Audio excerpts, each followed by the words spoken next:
Boruto's battle with Jura has ended for a second time, Two Blue Vortex is kind of in a weird transition spot. See, because we've already had the main character battle against the final antagonist of this story once before. And while that battle did not end well for Boruto, in that he was knocked out unconscious and then arrested, this secondary battle against Jura has ended, well, at least a little bit better. As one, Boruto is still conscious, and two, seemingly he's beginning to work with the remnants of Team 7 and Konoha. But what could this sudden realignment of factions mean for the future of Two Blue Vortex? Well, I believe we're about to see a lot of things, like a battle between Team 10 and Team 7, a training arc, and last but definitely most importantly, an invasion of Konoha by Mamushi. And what's wild is that all of these conclusions that I've come to have already been slightly foreshadowed, and the evidence of the last couple of chapters is making what's coming up in Two Blue Vortex slightly obvious if you know where to look. And thus today I want to talk about the future of Two Blue Vortex, because today we're talking Boruto's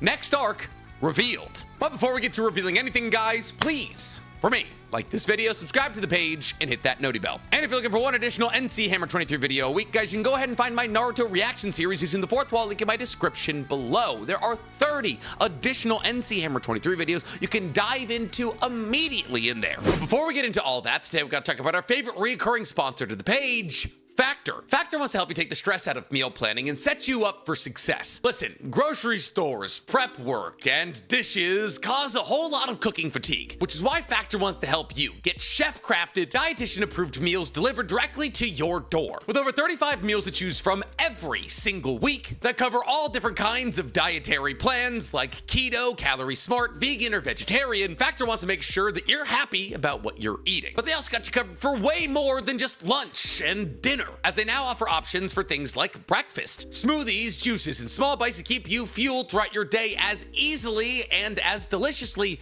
as possible. Factor also offers Gourmet Plus meals as part of your weekly options, which means if you ever want to sprinkle a little bouginess into your week, Factor's got you covered. With these Gourmet Plus meals, not only are you getting premium produce like broccoli and broccolini, but you're also getting some incredible cuts of steak like filet mignon. And listen, as somebody who's currently running 4 YouTube channels with 3 individual Patreons, I need a quick and easy way to keep myself nutritionally balanced. And thus, with no trips to the grocery store, no prep work, and no cleanup afterwards, Factor has absolutely saved my life. But there's a big difference between showing and telling, so let's head down to the kitchen and crack into some Factor Gourmet Plus meals. Today we're going to be chefing up one of the gourmet meals that Factor offers, the chimichurri filet mignon. Now, just because this is a Gourmet Plus meal doesn't mean preparing it is any less difficult. Just poke some holes in the foil, throw it in the microwave, hit that big old 2 button, and get to waiting. Now, I know what some of you are saying right now. How good can microwave filet mignon be? Well, let's find out together.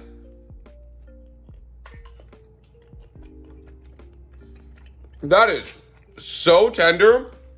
I barely had to chew it. The chimichurri is perfect. That is incredible. So what are you waiting for? Head to factor75.com or click the link below and use code 50NCHammer to get 50% off plus free shipping on your first Factor box. That's 50NCHammer for 50% off plus free shipping on your first Factor box. It's time to throw out those sponges and those cutting boards, because Factor wants to save you time and help you hit your goals. So, chapter 24 of Two Blue Vortex ends on a bit of a cliffhanger, and some of you might be raising your finger right now to say, cliffhanger?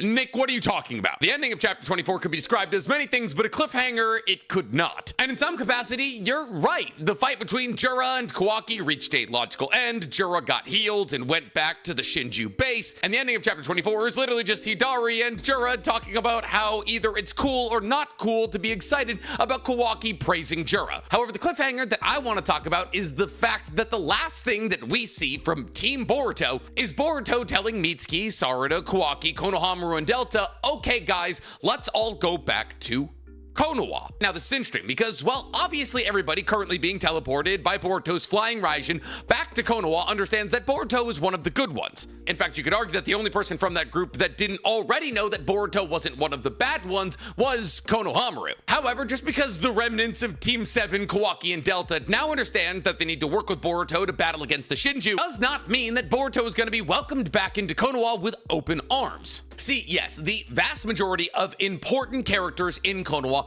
understand that Boruto is a good guy, while some of them just have a vague feeling that Boruto didn't do anything wrong or that he's not as bad as their memories make them believe. Others, like Sarada, Sumire, and Shikamaru, have broken out of the control of omnipotence. However, just because a couple of the important characters from this timeline don't think that Boruto is a bad guy, doesn't mean that Konoha is going to willingly let somebody that the majority of the population believes killed Naruto back into Konoha, especially when the daimyo and the elders, who are seemingly making all of the decisions for Shikamaru, at least all of the public-facing decisions for Shikamaru, want Boruto not only captured, but also killed. And thus this idea of Boruto saying, let's all go back to Konoha, is in itself a cliffhanger. Because what's gonna happen when Boruto does get to Konoha? Is he gonna stay? Is he gonna speak to the elders about the threat of the Shinju and how his current power is needed in the battle against them? Or is he just gonna drop off all of the people that are allowed to live in Konoha and pop back to his cave with Kashin Koji? And well, here's the thing. I could see either of these scenarios playing out, as there is a possibility that Boruto wouldn't even try to plead his own innocence and rather say, hey, listen, you may think I'm evil, but I am powerful,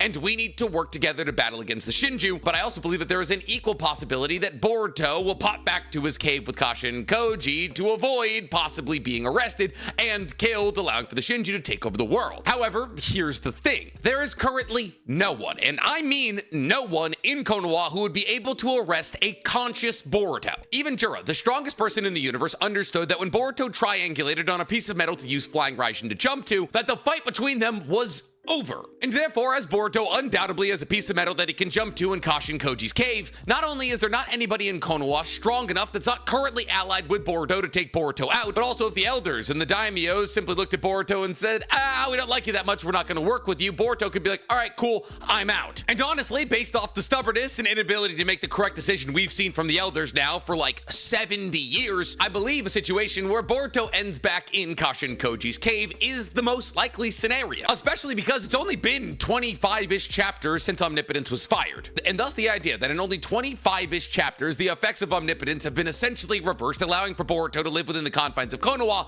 just doesn't feel like good writing to me. I mean, what does it matter if people believe that he killed Naruto if he gets to live in Konoha? With that being said, I really believe there's one of two scenarios that could play out. Either Boruto heads back to Kashin Koji in Orochimaru's dilapidated cave by himself, or the important characters in the story go along with him. Now, what do I mean by important characters in the story? Well, basically just Team 7. But how does that happen? If Boruto, and possibly by extension Kashin Koji, are labeled the enemies of Konoha, if Sarada, Mitsuki, and Kawaki are to go off to openly work with them, wouldn't they also be labeled rogue ninja? Well, maybe, unless, of course, the Hokage was in on it. See, Shikamaru was one of the first people to switch over from Team Kawaki to Team Boruto, using his massive intellect. And while Shikamaru's been operating in the shadows, trying to make Boruto's life as easy as possible, and openly working with not only Ada, but also Kashin Koji, Shikamaru still can't openly support Boruto. One, because of the daimyo, and two, because of the elders. And therefore, Shikamaru couldn't acknowledge the fact that he was sending Team 7 to go work or possibly train with Boruto and Kashin Koji. However, nobody necessarily needs to know all of the details of a super secret mission that Shikamaru sends Team 7 on. And thus, under the guise that Team 7 has more information about the Shinju than anybody else, and therefore they should go to investigate the Shinju further, Shikamaru could very feasibly send Team 7 out of the village to investigate the Shinju, but in actuality, they would be training with Boruto and Kashin Koji. See, here's the thing. We know that a training arc is necessary for Team 7 to be able to not only defeat Jura, but also Hidari. Well, yes, Boruto already demonstrated the fact that he was stronger than Hidari. Boruto and Kawaki need to get stronger to be able to defeat Jura, or they need to recruit additional help. And that's where we get to Himawari. See, one might wonder how Kawaki and Boruto plan on getting any more powerful than they already are. Kawaki's not much one for training, and he's had his limiters taken off now, so he has the full capacity of his strength to use against Jura, and still that wasn't enough. And Boruto's been training for years with a ton of high-level instructors like Sasuke and Kashin Koji. Even Boruto admitted to Kawaki that they probably didn't have enough time to train traditionally to make Kawaki strong enough. And thus, how are Boruto and Kawaki going to be able to get over the hump that is the power level of Jura. Well, Jura is interested in one other person that's not named Kawaki or Boruto, and that person is Himawari, the object of his obsession, the person he wants to devour. On top of this, Himawari is the only person who's shown any level of fight in combat against Jura. Jura telling Himawari mid their fight that he now, for the first time in his entire life, is able to go all out. And while obviously that didn't go well for Himawari, if she was able to use that power in conjunction with the power of Kawaki and Boruto, things might just work out. This idea that somehow, someway, Himawari is gonna end up with Boruto and Kawaki isn't all that unlikely. Well, yes, there are camps of people that believe Himawari is gonna stay within the confines of Konoha, A, so we can use her as a vehicle to understand what's going on in Konoha, and B, because technically she's safe there. We saw in chapter 23, in the future predictions of Kashin Koji, that Himawari was involved in some kind of combat. Now, as to who she was fighting, what that combat was, and where that combat was, we can't say. However, Himawari being involved in any kind of combat implies one of two things. Either she's training to get stronger, or she's fighting against Jura, her only logical opponent. On top of that, in those same 10 past predictions, we saw that Enijin was scuffed up and in some kind of battle in one of Orochimaru's old caves. And in the next panel of the 10 past prediction, implying that this happens immediately after the Enijin frame, we see Shikadai's jumper, which tells us that not only in the future does Himawari end up in combat, but for some reason, Team 10 ends up in combat in one of Orochimaru's caves. Now, as to which one of these caves it's gonna be, is it the cave that Shinki is currently trapped in, holding on to Gaara in an iron sand cocoon? Or is it the cave that Kashin Koji and Boruto have chosen to hide out in? We can't necessarily say. However, for the sake of today's video, let's say that the lair that Enijin and Shikadai end up in is Kashin Koji and Boruto's. But if Team 10 is ending up in Kashin Koji and Boruto's lair, why is Enijin so scuffed up? And for that matter, why is Enijin even being sent out on missions after recovering from being stabbed clean through the chest? Well, let's answer the first question first. Why is Team 10 fighting inside of Kashin Koji and Boruto's lair? Well, kind of like with Himawari, there are two possible answers here. The first is training, which I believe is unlikely because Enijin wouldn't be that scuffed up if it was just training, leaving us only with the second option, which leans on the fact that Team 10 is seemingly the only important characters left behind in Konoha that are still under the effect of omnipotence. So much so that when in the beginning of Two Blue Vortex, Himawari expressed some doubts about the evil nature of Boruto, the entirety of Team 10 seemed bewildered. On top of this, it was Team 10 that almost captured Boruto when he was escaping from the village the second omnipotence was fired. And thus, Team 10 has kind of been operating as minor antagonists to the story ever since the entire world was affected by omnipotence. Not like it's their fault, but still, they find themselves opposed to the main character of the story. Tie this into the fact that the majority of Team 10, especially Enijin, is not at all aware that Boruto has been battling against the Shinju, as they weren't in the Hidden Sand fighting alongside Team 7 and 2/3, and they didn't see Boruto fight against Hidari or Jura the first time that it happened. One, because Enijin was unconscious, and two, because Shikadai and Chocho were carrying Enijin back to the village. And while Himawari could have told Team 10 that Boruto saved her, she was also unconscious while all of this was happening. And thus, while there may be some seedlings of doubt in Team 10's heads, as it currently stands, they don't have enough evidence to counteract the nationwide held claim that Boruto is actually probably working with the Shinju. And thus, if Himawari, who Enijin is maybe in love with, was sent off to train with Boruto, and Enijin/Team 10 found out about that,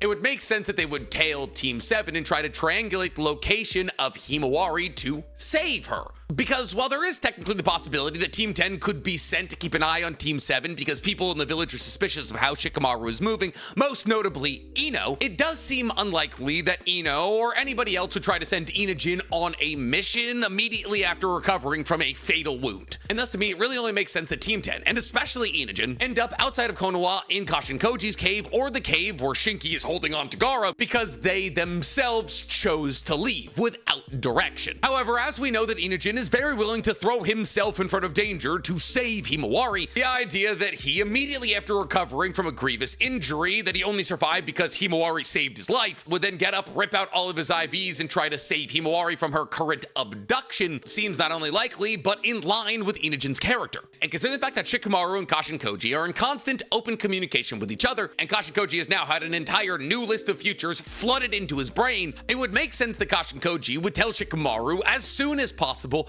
hey, Mamushi, one of the Shinju, is going to invade Konoha looking for Ada, and thus Mamushi and Daemon, two of the strongest entities in this universe, are going to be battling it out in the streets of Konoha. It may not be a super good idea to have the targets of the Shinju in Konoha, because if Mamushi can launch an offensive in the streets of Konoha, maybe the moratorium on Konoha's safety has been lifted by Jura, and thus Konoha is no longer a safe place to keep the targets of the Shinju, like Sarada and Himawari, the only two remaining targets outside of Ada, especially when you consider the fact that in the future predictions that Kashin Koji saw, we very clearly see a battle depicted between Hidari and Sarada. And therefore, for the sake of Konoha, it would be best that two battles between Shinjus and their targets or their targets' protectors do not happen. And thus, it would undoubtedly be best if the targets were sent somewhere that they could A, not be found, and B, if they were found, the fight wouldn't cause hundreds, if not thousands, of civilian casualties. And what better place than the place that has eluded the observation of the Shinju for as long as they've been alive, the cave that Kashin Koji is using. See, because every single time that Jura has seen Boruto in combat, he's asked Boruto about his mysterious benefactor, who he is, how he knows everything that he does, and more importantly than anything, where he is. See, the Shinju have no idea who Kashin Koji is or where he's currently operating from. And thus, if you wanted to hide anybody from the Shinju, the best place to do that would be with the person who the Shinju can't seem to find. But naturally, Enijin, who's still under the effects of omnipotence, would see Shikamaru sending Team 7 and possibly Himawari to Kashin Koji and Boruto as open treason, and thus it would be pretty in line with his character to take it upon himself to save Himawari from that treasonous situation. But Nick, if Himawari being sent to Kashin Koji's lair is a way for her to escape the Shinju, then why do we see her fighting? Well, a couple of things. A, it's important to note that in this future of Himawari fighting, she's not in her Jinchuriki form, and B, if she is sent to Kashin Koji's lair, it stands to reason that she would be doing a fair amount of training to make sure she's powerful enough to battle against Jura the second time that she tries. See, because if Himawari was fighting Jura again, it would stand to reason she would use her Jinchuriki form, because even in her Jinchuriki form, which was the much stronger version of Himawari, her legs were getting treated like dry spaghetti. However, there's also the possibility that Himawari is actually fighting against Jura in this future. And the reason that Himawari has to fight against the Shinju isn't Boruto or Kashin Koji's fault, as Boruto would simply be able to use Flying Raijin to teleport as many people as he wanted into Kashin Koji's lair, but rather it's the fault of Enijin. See, I believe there's a strong possibility that if Himawari is whisked off to Kashin Koji and Boruto to train to possibly defeat Jura, and Enijin flies off the handle to go and find her, Enijin could be the catalyst to allowing the Shinju to find Kashin Koji. See, Enijin was punched through by Jura, and as we know, Jura has the claw mark ability like pretty much the rest of the Shinju. There's a possibility that Jura, when he was punching through Enijin with his wood release, or maybe even after Enijin was healed, made sure to mark Enijin's body with either a little bit of chakra or a small claw mark. And as we know that the Shinju are able to triangulate the exact position of all of their claw marks all across the globe, this could serve as a way for Jura to pop out to find Enijin or possibly Shikadai wherever they are. Because remember, at the ending of Team 10's battle against Jura, Jura said, "Shikadai,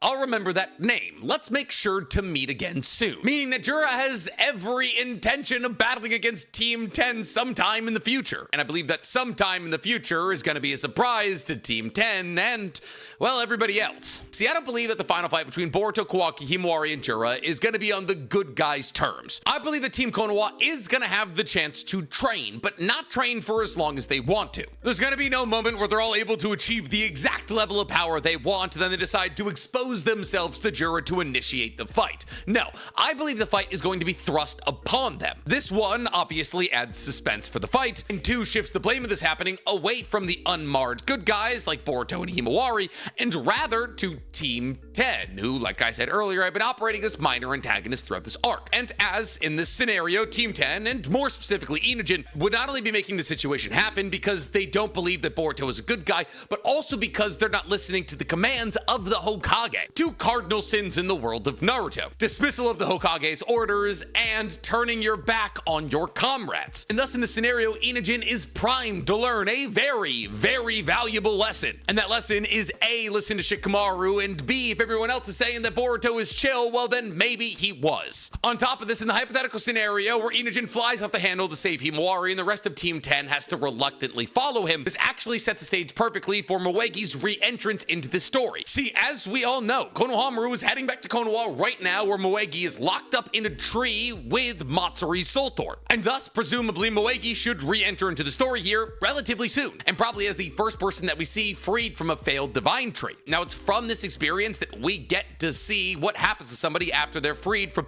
said divine tree. Do they get some kind of upgrade, or do they remain at the same level of strength they had prior to getting locked up in a tree? And while I believe that there's really no reason that somebody who's locked up in a divine tree shouldn't come back with some kind of upgrade, there is a possibility that Moegi just pops out as regular old Moegi, and therefore kind of irrelevant in Boruto in terms of the grander power scheme. But if Moegi does come back with some kind of upgrade, as the first natural wood release user since Hashirama, she could play a potentially massive role in the future of Two Blue Vortex, especially when it comes down to counteracting the wood release of Jura. And as she is the captain of Team 10, if her team were to fly off to enter combat without her, it would serve as the perfect stage for her to bust down the door into relevancy as she acts in a supporting role in the final battle against Jura, counteracting his crazily broken wood release. Because remember, Matsuri also had wood release, and thus this Soul Thorn returning back to Moegi should amp hers. But Nick, some of you are saying, if everybody leaves Konoha and goes to either train with Kashin Koji or hunt down those who did, well then who's gonna stay in Konoha to keep us abreast of what's happening inside of Konoha? I mean, there's gotta be someone there. And to that I say, Daemon,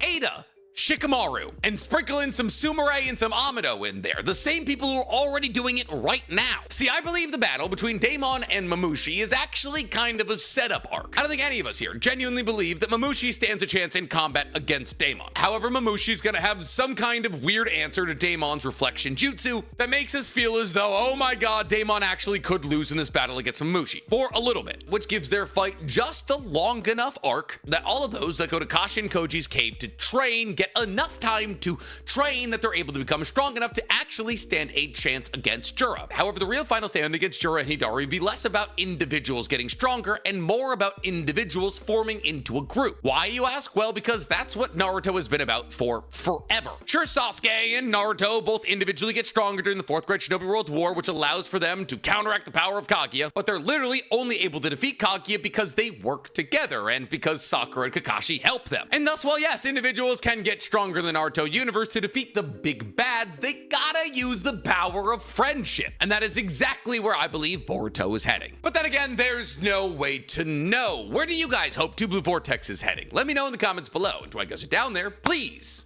for me. Like this video, subscribe to the page, and hit that noti bell. Now it's the weekend, so I'm gonna have 8 beers.